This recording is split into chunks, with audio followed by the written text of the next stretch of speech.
The decision regarding Chrysler was neither simple nor easy. But as you know, in our system, on matters such as this, the buck stops with the president. He weighed the evidence and pushed his team and understood that were real risks, that even if he backed the company, that it might not succeed. But ultimately, the president decided that if Chrysler and its stakeholders, suppliers, dealers, creditors, and owners, were willing to make real sacrifices in the name of this company, then he would stand with them. But in the end, what our president really did was he put his faith in you. Our president decided, as he has countless times before and since, that he would bet with American workers and their commitment to this enterprise.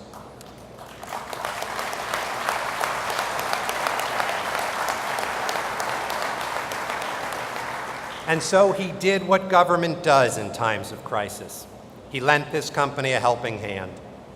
He authorized lending money to Chrysler to give it the opportunity to implement the difficult steps to which you had committed. What the president believed is that you would not and must not fail, because along with Chrysler would have disappeared thousands upon thousands of jobs that are not just a source of income, but a source of pride. Not just an American company, but an important emblem of American innovation. Not just the legacy of Chrysler's past, but the promise of its future. Now, as steward for all Americans, the president rightly insisted that taxpayer support be conditioned on sacrifice by the company and all those who had a stake in it. He insisted that our loans be conditioned on Chrysler entering into a partnership with an innovative Italian company named Fiat. And he supported the company's decision to use the bankruptcy code to restructure its obligations to creditors.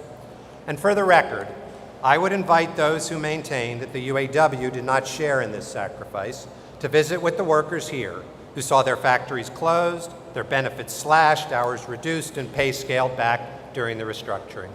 Or with the retirees who've had to endure substantial reductions in the health care benefits they were promised after a lifetime of hard work. Of course, the pain involved with this restructuring was supposed to extend all the way to Sterling Heights itself. This plant, built 5 decades ago to assemble Jupiter-class missiles during the Cold War, was scheduled to be permanently shuttered at the end of last year. But then, a funny thing happened. Rather than giving up, you spoke up and you stood up. You locked arms, management and labor together, found common cause with local business, and pled your case to elected officials. You insisted that Sterling Heights not go the way of so many others before it.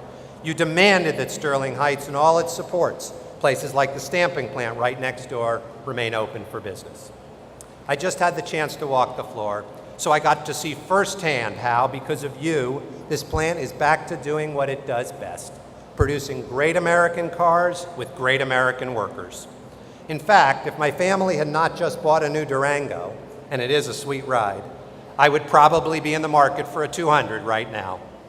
I understand that sales are so brisk that you're adding a second shift that will provide jobs for another 900 families. Best of all,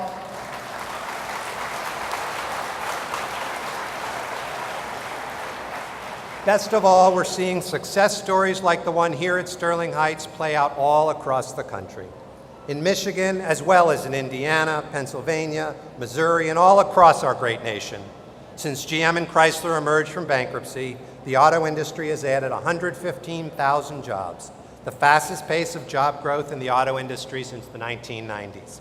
And last year, for the first time in 16 years, the Detroit Three gained market share against their foreign counterparts. Whoever came up with that imported from Detroit slogan is obviously onto something.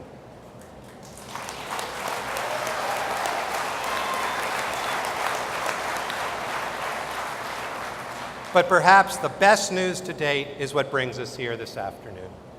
As of this morning, just 24 months after we lent Chrysler a hand, fully 6 years ahead of schedule, this company has repaid in full the loans that the Obama administration and the Canadian government made.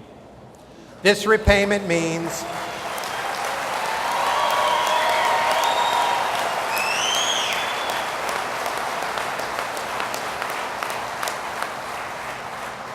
This repayment means that U.S. taxpayers have now recouped more than 100% of the money that President Obama invested in the company, and over 85% of all monies invested by the U.S. government.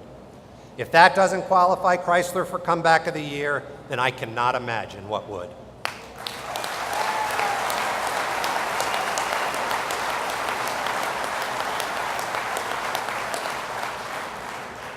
The naysayers said that this day would never come to pass. But to have doubted the resilience of the American automobile industry is to ignore some pretty basic truths about our great nation. Whenever our neighbors stumble, we extend a hand. That is what we do and have always done in America. It is the bedrock of our history. It is the philosophy of our government. It is the spirit of our people. When the Great Depression swept through the Rust Bowl, President Roosevelt called our men and women to the task of building our nation anew. When cracks started to show in our healthcare system, young people asked their government to take responsibility for their parents' and grandparents' well-being and named it Medicare. When a hurricane tried to wash away New Orleans, volunteers flooded the city with hammers and nails. And I know we will see the same outpouring of support for Joplin, Missouri. And when the assembly lines in Detroit came to a standstill, we, all of us, working together, got them moving again. Because in America, we lend a hand. Thank you very much.